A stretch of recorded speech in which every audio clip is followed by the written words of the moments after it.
Саламатсыздарбы? Коомчулук жерлерде паранжа кийүү жана узун сакал коюуга айып пулу салуу боюнча мыйзам долбоору көтөрүлүүдө.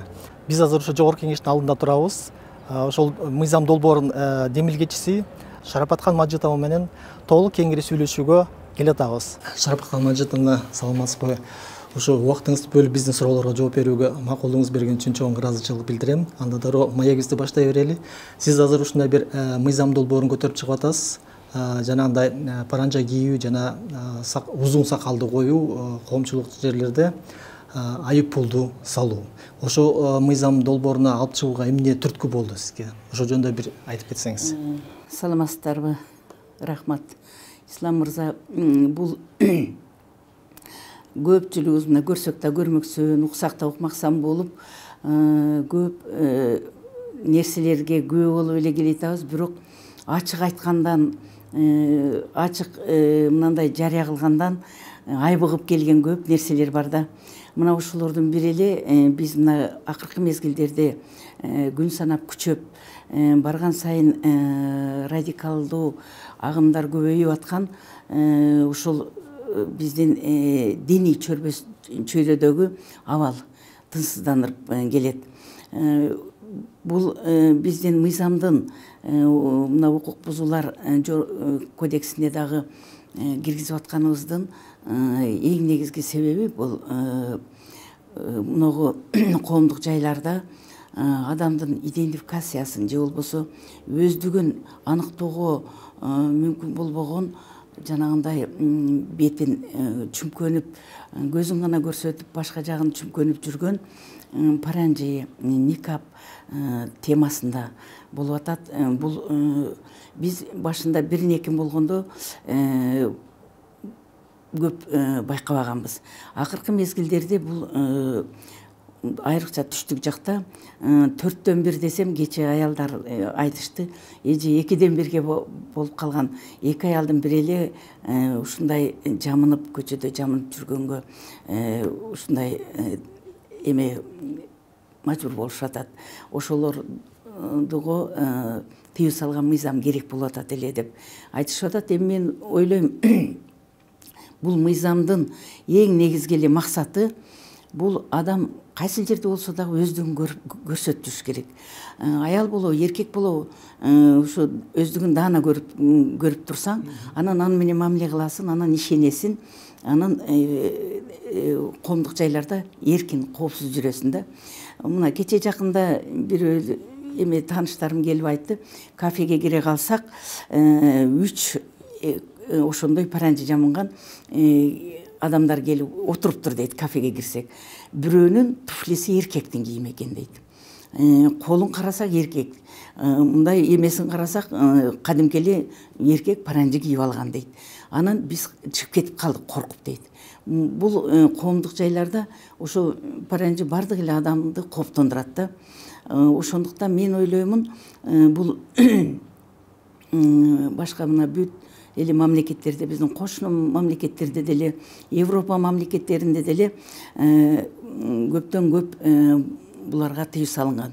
Мына чыныгы ислам динин кабыл алган, башкача айтканда, ислам мамлекеттеринде деле мына мен көп көрүп жүрөм, барганда да көрүп атам, такыр эле чүмкөнүп алгандар жокко эсе. Анан ошолорду көрүп, мына ошол мамлекеттерде болсо болот. Биротоло чүмкөнүп, көзүн гана көрсөтүп, башка жагын чүмкөп жүрөт. Кыргызстанда көзүн эле ачып хижап кийгенге болобу? Ал үйүндө эле олтурсун, көчөгө чыкпасын. Бетин дагы жаабасын, бирок көчөгө чыкпасын. Үйдө отурсун, көчөгө чыгып, семички чагып, ыргытып, минтип коюп, нары бери баспасын кылактап. Үйүндө отурсун андайлар. Өзүнүн ыктыяры, бетин жапканы, бирок көчөгө чыкпасын. Аял жанагыда машинесин эме кылып, күйөөсү, терезин жанагыда караңгы кылып, ошоко отургузуп апарып келсин бир жака. Адам дүркүтпөсүн ал. Азын укугу. Кааласа темирден бронжилет кийип алсын башына. Бирок ал көчөгө чыкпасын. Элди коркутпасын. Диндар болом деп отуруп, элди чочутпасын. Биз кыргыз эли ата бабадан келген өзүбүздүн нарк населебиз бар. Мына ислам динине чейин деле биздин ата бабаларыбыз кыздарга мына сонун кийимдерди кийгизип өзүбүздүн жакшынакай кийимдерибиз бар. Мына такыя, шөкүлө, тиги сур топу, кундуз тебетей, анан элечек. Мына ушул кийимдерибиз деле бизди өзүбүздү жакшынакай алып көрсөтүп, ошол Куранда айтылган аврат жерлерин жаап жүрүш керек деп аяттарда айтылып атат. Мен ойлойм, ошол бет, кол аврат жерге кирбейт. Мына ошондуктан Курандын сүннөттөрүндө деле, Куранда деле, сүннөттөрдө деле бул бетти ачып жүрүүгө тыюу салынбаган.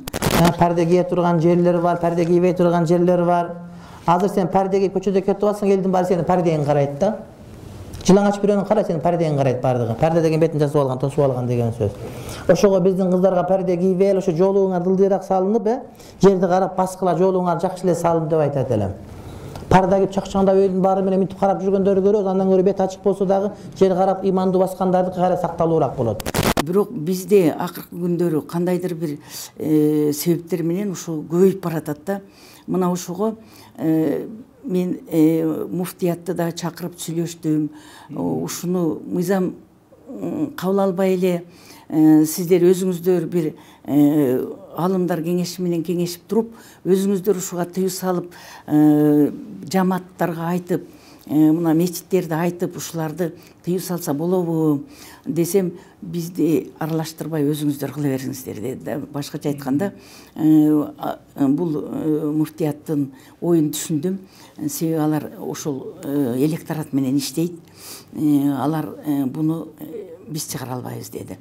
Анан бизде дин иштери боюнча мамлекеттик комиссиянын ушу эмесине дагы, директоруна дагы, эмесине дагы звонить этип, акыры Канат Медин замы келип, экөөбүз ушундай бетме-бет отуруп сүйлөшүп, ошондо дагы ушул маселени койдум.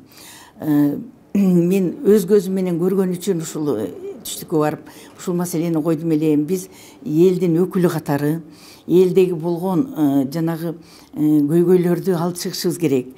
Мына ушул көйгөй мага көп айтылып атат. Мен жети регионду кыдырып эметкенде дагы, мына Таласка, Нарынга барганда дагы ошол жакта дагы айтышты.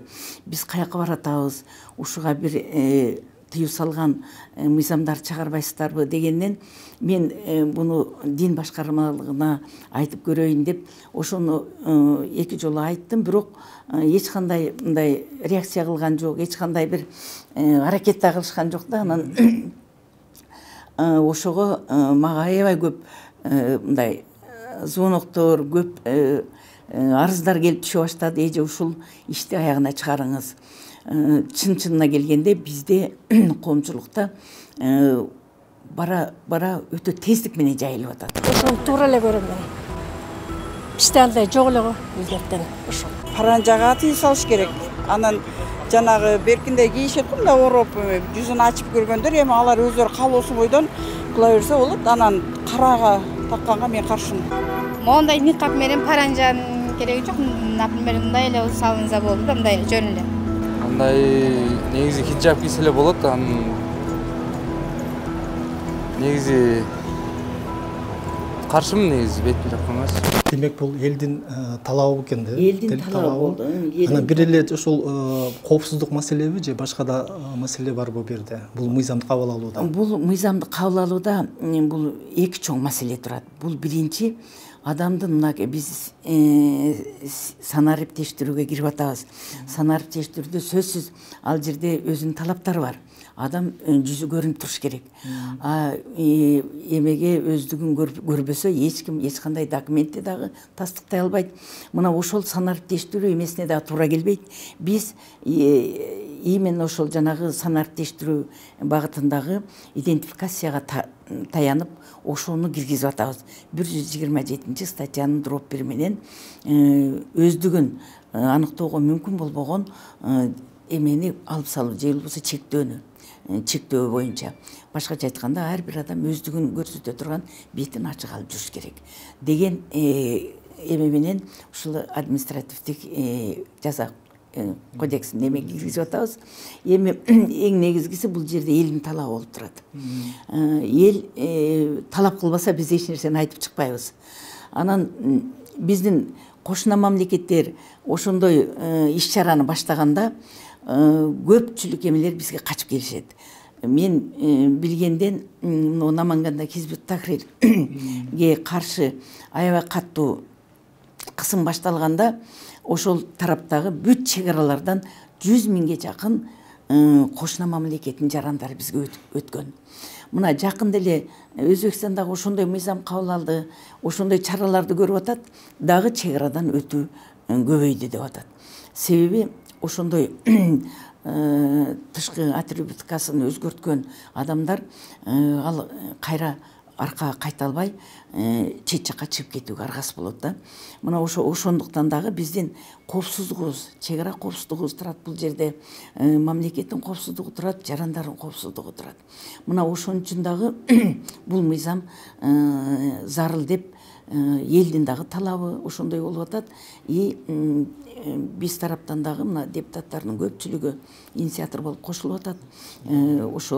Ошол аркылуу биз алып чыгып атабыз. Ошо мыйзамда жана сиз жанагы узун сакалдарга айыппул салынат деп атпайбы? Мунун узундугу эми кантип неме өлчөлөнөт? Эми аны мындай болду. Аялдар мага келишип, гендерлик теңчилик болбой, аялдарга эле эме чектөө койсуздар, тиги көчөдө бизге нарт населибизге туура келбеген узун арабтардын эмелерин кийип алып, узун көйнөктөрүн кийип алып, анан узун сакалдарын коюп жүрүшпөйбү, ошолорго деле тыюу салып койбойсузбу дегенден анан биз экинчи эме кылып ошону киргиздик.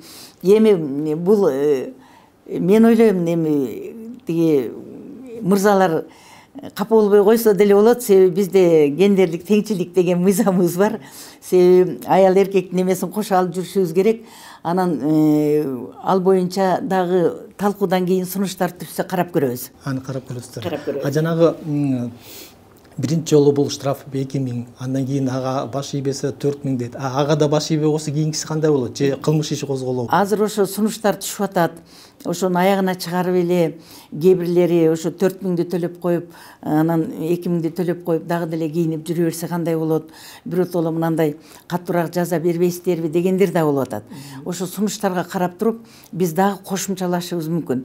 Себеби 2000 дегенибиздин себеби бизде өзүбүздүн социалдык абалыбызга, жанагы эмеге карап ышкыр дегендей, жылкыга карап ышкыр дегендей биз өзүбүздүн азыркы социалдык абалыбызга карап анан 2000 койдук. Башка мамлекеттерде, мисалы үчүн Европа мамлекеттеринде 20 миңден 30 миңге, 40 миңге чейин штрафтар ушул именно ошол эме өздүгүн эметпеген эмелерди чүмкөнүп жүргөндөргө салынган штрафтар бар. Фактылар бар. Биз өзүбүзгө карап туруш 2000 дедик. Ушун менен мен ойлоп атам, аялдар деле чүмкөнүп жүргөндү каалабаса керек. Себеби ачык жүргөн, мына биз өз светтик мынандай өнүккөн мамлекетте, демократиялык мамлекетте жашап атабыз. Мен ойлойм, аялдар ушу 2 жолу штраф төлөгөндөн кой, ачык эле жүрөйүн деп өздөрү акылына келип эметет болуш керек деп атам. Негизи бул дагы талкуулоодо жүрүп аткандыр го, азыр элдик талкууга алып чыгылды, бул. Чыкты, мына 2 күн эле болду чыкканына. Сунуштар келсе дагы бул кандай болот, кийинкиси кандай неме болот, бул баары талкууланууда экен да. Сиздер бул мыйзам долбоорун кабыл алып атканда мындай изилдөөлөр жасап, же болбосо эксперттер менен да мындай акылдашып неме алып көрдүңүздөрбү? Бул маселе кандай болду? Эксперттер менен да акылдашып көрдүк. Биз мен айтып атпаймынбы, муфтият менен дагы тиги дин башкармалыгы менен дагы мамлекеттик эме комиссия менен дагы акылдаштым, айттым. Эми алар мындай бир жок, бул мыйзам кереги жок деп дагы айткан жок. Жок, биз өзүбүз бул мыйзамды киргизебиз деп дагы айткан жок. Анан ошондуктан мен өзүм бүт бардык эмени мойнума алып, ушул мыйзамды элдин мүддөсү үчүн, элдин талабы үчүн алып чыктым. Анан эми биринчи концепциясы кабыл алганга чейин сунуштарды карап көрүп туруп, анан бизге маалымат катарында ушул жалпы маалыматтарды топтойбуз. Мен азыр пландаштырып атам, бизде мындагы шаардын эле тегерегинде 56-га жакын кыздар медреселери бар экен, ошолорду кыдырып, ошолордун дагы ойлорун угуп, ошолор менен да маектешип, бир айдын ичинде аябай катуу иш жүргүзөбүз. Ошонун жыйынтыгында анан кийин мыйзамды алып чыгабыз. Кудай буйрса. Кудай буйрса. Жанагындай дискриминация неме деп неме кылган жокпу? Эми бул жерде дискриминацияны мен көргөнүм жок. Себеби коомдо жашап аткандай, мамлекетте жашап аткандай, мамлекеттин мыйзамдарына да баш ийиш керек. Мамлекеттеги адамдардын дагы эркиндиктерин сыйлаш керек. Бул жерде көпчүлүк адам каалап атабы ошол чүңкөнүп жүргөндөрдү тыюу салууну баш ийиш керек. Себеби азчылык көпчүлүккө баш ийет деген эме бар. Бизде жок, буларга эркиндик берилген, каалагандай кыла берсин деген мыйзамдар болбойт да. Бизде баары коомдо жашагандан коомго баш ийиш керек. Мамлекетте жашагандан мамлекеттин мыйзамдарына да баш ийип жашаш керек. Аныңыз туура. Дагы бир бул эми жана административдик правонарушение болуп калат да. Бул милиция кызматкерлери муну эми көзөмөлгө алыш керек да. Демек бул кандай бир критерий болуш керек эми жана аялдарга го түшүнүктүү паранжасын жүзү ачык болуш керек. Эркектердин жана сакалы эми кызык болуп калат. Эми ошо кече эле бир ошо сакалын койгон бир эме келди, журналист келди, эже туура эле кабыл алып атасыз дейт. Өзү сакал коет экен. Анан эмнеге туура сакалды мындай кичине кыскартып жүрүш керек? Аны биротола алып салсын дегенибиз жок биз. Аны кыскарсын, бирок аккуратный, гигиенага туура келе тургандай кылып, мына Европа мамлекеттеринде дүйнө жүзүндө эле сакалчан жүргөндөр бар. Кээ бир мырзаларга аябай жакшынакай жарашат сакал койгон. Анан жакшынакай алып жүрсүн. Бул сүннөт болсо деле, сүннөт эмес болсо деле алып жүрсүн. Бирок ошонун эмеси мындай жарашыктуу болуш керек да. Кээ бирлерин көрүп атабыз. Мына кече жакында бизди мынандай жалпак мурун бет мынандай кылып коюп тур дагы узун эме кийип алыптыр. Эми анысы дагы аппак бирок кирдеп калыптыр да. Чет мамлекеттен келген эмелер карап өтүп атат да. Тиги Кыргызстандагы дин өкүлдөрү ушундай экен деп ойлоп кетишип атат да. Эми ошону мына жамааттарда айтыш керек да. Эми кандай болсо да коомдук жайда, эл жүргөн жерде тыккан болуш керек. Мындай гигиенаны сакташ керек. Жарашыгы да жакшынакай болуш керек да. Ошол эме айтып атат, журналист айтып атат. Эже дейт, мен паспортумду 3 жолу алмаштырдым дейт. Эмнеге дебесизби? Биринчи сакалым жок эле дейт. Анан ошол паспортум эмесем, кийин кичине сакал койгондон кийин тиги көп жерлерге кире албай калдым дейт, паспортум менен. Анан сакал коюп эме кирдим дейт. Анан узунураак сакал койсом, дагы паспорт алмаштырганга туура келди дейт. Өзү туура дейт, бир кыска бир өлчөмдү коюп коюш керек. Ошондон ашпай турган кылып койсоңуз да жакшы болот эле. Ханафи мазхаб боюнча сакал койгондо бир тутамдан ашканын кыркып туруу сүннөт болот. Пайгамбарыбыз кайчы тийгизген эмес, ал кишинин сакалы өзү узун өскөн эмес, бир тутамдан ашкан эмес. Сакал койгон таксырлар муну жаакта даркага тарайсыңар да, бет жууган жер бар го, ошонун ашканын кичине кыскартып, бияга кетип калган болбойт. Анан мына моюн сакал эмес, моюн. Бүзөлөр моюндан баштап ушу киндикке чейин сакал болуп кетет да, жок. Ушу моюн алынат мындай кылыпчы, моюн алынат ушундай кылыпчы, мурут кыскартылыш керек кичине. Анан сакал да кыска эмес, меники да кичине кыскараак болуп атат, тамыл экөөбүздүкү. Сакал ушу бир карыш, мындай бир тутам болуш керек. Коомдо жашагандан коомдон алыс кете албайсың да. Демек анын узундугу бул эми баягы сиз элдин пикирине карайт экенсиздер да. Элдин келген сунуштарына жараша кийин анан мыйзамга киргизилет экен. Саламат Мажитовна, чоң рахмат. Убакыт бөлүп ушу суроолорубузга жооп бериңиздер.